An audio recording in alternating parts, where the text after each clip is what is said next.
প্রিয় শিক্ষার্থীরা,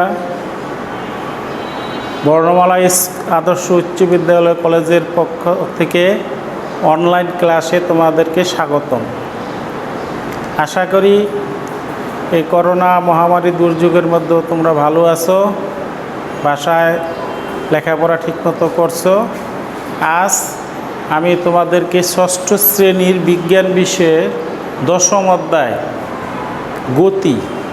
গতি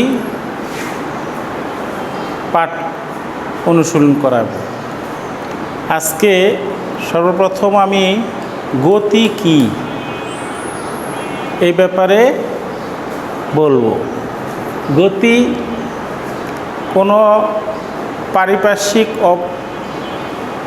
অবস্থানের পরিপ্রেক্ষিতে সময়ের সাথে যদি কোনো বস্তু বা ব্যক্তির অবস্থানের পরিবর্তন হয় তবে আমরা তাকে বলবো গতি।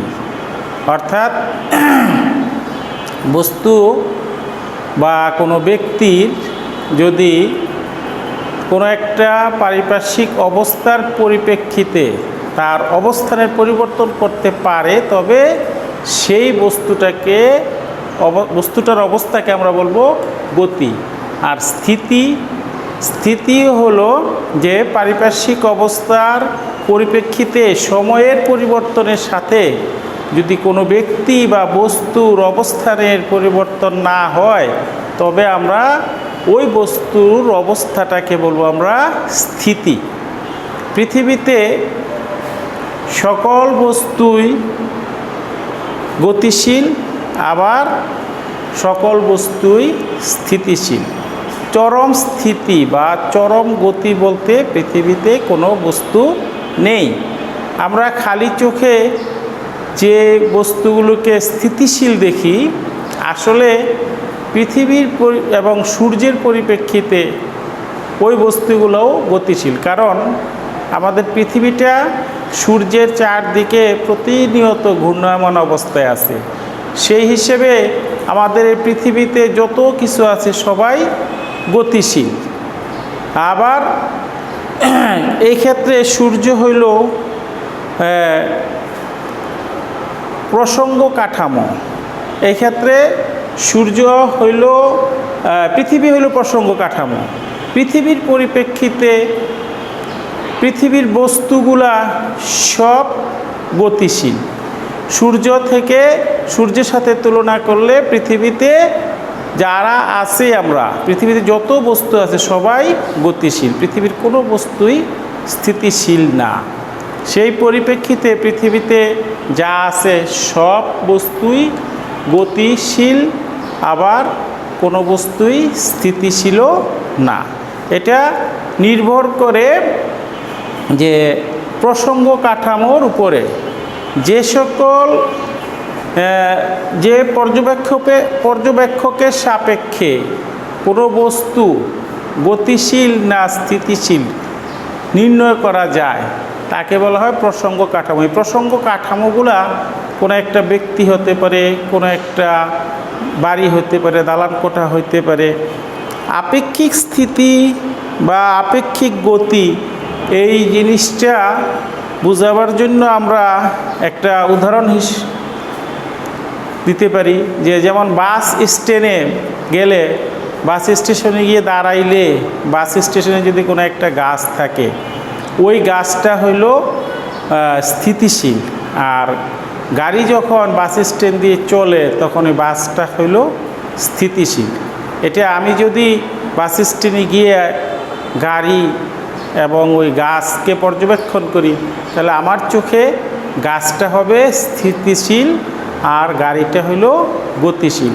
কিন্তু গাড়িতে যে যাত্রী বসা থাকে ওই যাত্রীর চোখে যাত্রী যখন বাইরে তাকায় তখন সে দেখে যে গাছটা গাড়ির থেকে পিছনের দিকে দৌড়াইতেছে। গাড়িটা যখন গাছটাকে অতিক্রম করে তখন তার কাছে মনে হয় গাছটা পিছনের দিকে দৌড়াইতেছে। তাহলে তার পক্ষে ওই বাসের যাত্রীর চোখে গাছটা হইল গতিশীল আর গাড়িটা হইল সে গাড়িতে বসে আছে, গাড়িটা হইল স্থিতিশীল। তো এই জন্য এই স্থিতিশীল বা গতিশীল, এই দুইটা জিনিস নির্ভর করে প্রসঙ্গ কাঠামোর উপরে। প্রসঙ্গ কাঠামোটা যদি স্থির থাকে তাহলে সেটাকে বোঝা যায় যে ওই প্রসঙ্গ কাঠামোর ভিত্তিতে বস্তুটা হয় গতিশীল, আবার প্রসঙ্গ কাঠামোর ভিতরে পরিপ্রেক্ষিতে বস্তুটা হয় অনেক সময় স্থিতিশীল। তো আমাদের এই গতি আর স্থিতি, গতি এইবার আমরা পড়ব যে গতির প্রকারভেদ। গতির প্রকারভেদ পৃথিবীতে গতি সাধারণত 5 প্রকার। একটা হলো চলন গতি, তারপরে একটা হলো ঘূর্ণন গতি। গতি 5 প্রকার। আল্লাহ, কালি যেমন গেছে এটা।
তাহলে গতি 5 প্রকার, যথা 1 নম্বর হলো চলন গতি, 2 নম্বর ঘূর্ণন গতি, 3 নম্বর জটিল গতি, 4 নম্বর পর্যায়বৃত্ত গতি, 5 নম্বরে দোলন গতি।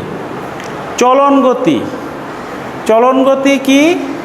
চলন গতি হলো এমন একটা গতি যে গতিতে সময়ের পরিবর্তনের সাথে সাথে কোনো ব্যক্তি বা বস্তুর প্রতিটি কণা একই দিকে সমান দূরত্ব অতিক্রম করবে। তাকে বলা হয়, বলবো আমরা চলন গতি। চলন গতি কাকে বলে? তাহলে সংজ্ঞাটা কি দাঁড়ালো? যে গতিতে কোনো ব্যক্তি বা বস্তুর প্রতিটি কণা সময়ের পরিবর্তনের সাথে সাথে একই দূরত্ব অতিক্রম করে তাকে বলবো আমরা চলন গতি। চলন গতি আবার 2 প্রকার। একটা হইল সরল গতি, আরেকটা হইল বক্র গতি। চলন গতি যদি সরল পথে হয়, সরল রেখা বরাবর হয়, তবে আমরা সেই চলন গতিটাকে বলবো আমরা সরল রৈখিক গতি বা সরল গতি। আর চলন গতিটা যদি বাঁকা পথে হয়, বক্র পথে হয়, তাহলে সেই গতিটাকে আমরা বলবো বক্র গতি। হ্যাঁ, 2 নম্বর হইল ঘূর্ণন গতি। ঘূর্ণন গতি কাকে বলে? কোনো নির্দিষ্ট বিন্দু বা অক্ষকে কেন্দ্র করে যদি কোনো একটা ব্যক্তি বা বস্তু ঘুরে, তখন তার গতিকে বলবো আমরা ঘূর্ণন গতি। যেমন আমাদের বাসা বাড়িতে ফ্যান ঘুরে, ফ্যানটা একটা নির্দিষ্ট জায়গায় আটকানো থাকে, পাখাটা ওই ফ্যানের ওই রডটাকে ঘুরে বা ওর এই গতি চাকতিটাকে কেন্দ্র করে পাখাগুলো ঘূর্ণয়মান অবস্থায় থাকে। এটা হলো ঘূর্ণন গতি। এরপরে হলো জটিল গতি। জটিল গতি কাকে বলে? চলন গতি এবং ঘূর্ণন গতি যদি একসাথে হয় তবে যে গতির সৃষ্টি হয় তখন তাকে আমরা বলবো জটিল গতি। যেমন সাইকেলের গতি একটা জটিল গতি। সাইকেলের চাকাটা যখন ঘুরে তখন সে চাকার ঘূর্ণনটা হইল ঘূর্ণন গতি, আর চাকা ঘোরার সাথে সাথে সাইকেলটা সরল পথে বা সোজা পথে কিছু পথ অতিক্রম করে, ওইটা হইল তার চলন গতি। এই জন্য সাইকেলের গতিকে বলা হয় জটিল গতি। তাহলে আর দুইটা পর্যাবৃত্ত গতি, দোলন গতি, এটা আগামী ক্লাসে আমরা আলোচনা করব। এখন তোমরা আজকে আমি যে আলোচনা করলাম এর প্রথম দিকে আমি যেটা বলছিলাম সেটা হলো যে গতি আর স্থিতি কাকে বলে। গতি আর স্থিতি কাকে বলে? গতি হইল যে পারিপার্শ্বিক অবস্থার পরিপ্রেক্ষিতে সময়ের পরিবর্তনের সাথে যদি কোনো ব্যক্তি বা বস্তুর অবস্থানের পরিবর্তন হয় তখন তাকে বলবো আমরা গতি। আর যদি অবস্থানের পরিবর্তন না হয় তবে আমরা তাকে বলবো স্থিতি। আপেক্ষিক স্থিতি ও আপেক্ষিক গতি। পৃথিবীতে কোনো বস্তু বা ব্যক্তি গতি বা স্থিতিটাই চরম স্থিতি বা চরম গতি না, প্রত্যেকটার গতি হইল আপেক্ষিক গতি বা আপেক্ষিক স্থিতি। তাহলে আজকে আমরা যা আলোচনা করলাম তোমরা আমার আজকের আলোচনার পরিপ্রেক্ষিতে SWটা খাতায় একটু লিখে রাখো, বাসায় এই প্রশ্নগুলোর উত্তর আবার ভালো করে পড়বে এবং খাতায় লিখবে।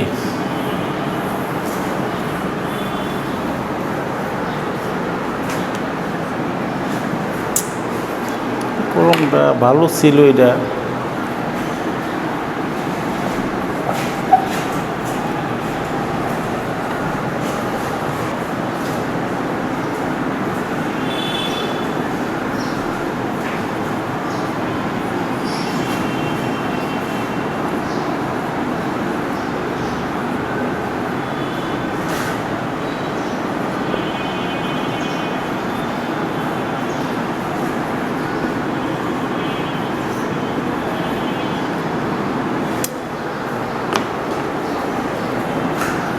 এটাকে ভিজা কালি দেখা যায়।